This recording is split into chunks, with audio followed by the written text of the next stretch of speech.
Tere, armas sõber! Suvi kutsub meid loodusesse liikuma ja nautima kaunist ümbrust. Pikniku pidamine. Piknik on nagu väike pidu õues. Paneme teki maha, sööme koos head toitu, vaatame pilvi ja kuulame, kuidas linnud laulavad. Lillede korjamine.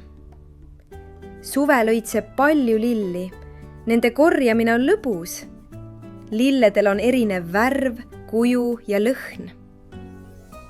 Lilledest pärja punumine. Kõigepealt korjame lilli ja siis punume need kokku. Oi, kui ilus pärg! Putukate vaatlemine. Suvel on õues palju putukaid. Vaatleme neid. Saame teada, kuidas nad elavad, liiguvad ja toitu otsivad.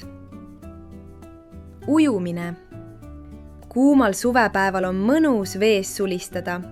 Siputame jalgadega ja teeme kätega suuri ringe. Oleme nagu kalad. Kalapüüdmine.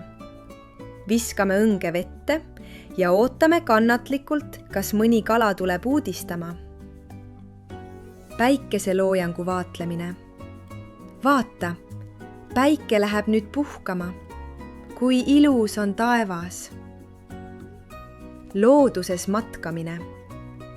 Matkamine on vahva seiklus. Nii avastame põnevaid paiku. Lõkke tegemine. Lõkke annab sooja ja valgust. Selle kohal saab mõnikord süüa teha. Telkimine. Telgis magamine on põnev. Ümberringi on palju linnulaulu ja värsket õhku. See on nagu väike kodu õues. Marjade korjamine. Marjade korjamine on tore. Need võib kohe ära süüa või korvi korjata. Seente korjamine. Seente korjamine on nagu otsimise mäng. Vaata sambla sisse või lehtede alla. Looduses viibimine pakub liikumist, avastamisrõõmu ja palju meeldejäävaid hetki. Olid väga tubli!